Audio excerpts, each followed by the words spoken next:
ल है साथीहरू, नेपालबाट फाइनली मेरो सामान आइपुग्यो। यहाँभित्र के रहेछ हेरौँ है त। नेपालबाट सामान आइपुग्यो। ल हेर्नुहोस् त, हेर्नुहोस् त अब यहाँभित्र के छ हेरौँ है त साथीहरू। ल अब हामी हेरौँ है त यहाँभित्र के रहेछ नेपालबाट रहेछ। Wow सुकुटी, thank you thank you thank you. नेपालबाट चाहिँ मेरो बहिनीले पठाइदिएको। अनि यहाँ चाहिँ साइप्रसमा चाहिँ इन्द्र गुरुङ दाइले ल्याइदिनु भएको, धेरै धेरै धन्यवाद। अनि यो चाहिँ धाको, हेर्नु त धाको। अनि त्यसपछि चाहिँ अर्को सामानहरू पनि छ है यहाँ।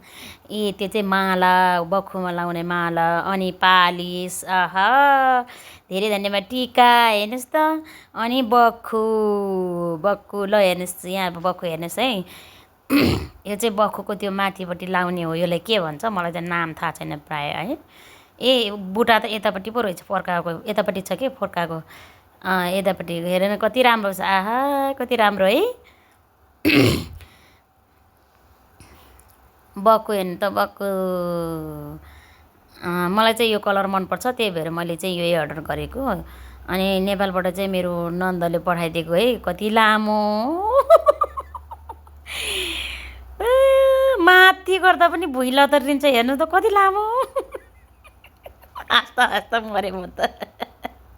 जिउहरू चाहिँ ठिक भएको रहेछ, तर लामो रहेछ, ठिकै छ।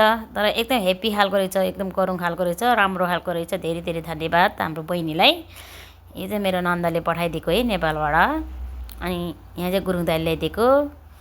ल हेर्नु त, हेर्नु त कति जिउ चाहिँ ठिक भएछ, तर लामो के ल तर मान्छे डल्लो हुनु पनि काम छैन हो। छ्या डल्लो न डल्लो, मान्छे डल्लो भएपछि यस्तो हुन्छ यो कपडाहरू नि त। आमा यति राम्रो कपडा अब काटेर फ्यालौँ भने पनि कस्तो माया लाग्ने है। ल हेर्नुहोस् कस्तो लाग्यो साथीहरू, राम्रो देखिनु। प्यार साइली हेर्नु त, आमा कति लामो है। यसरी लतारेर हिँड्यो भने त बाटोमा त लड्छ होला त यार, होइन? स्याची साइली, स्याची सच्ची।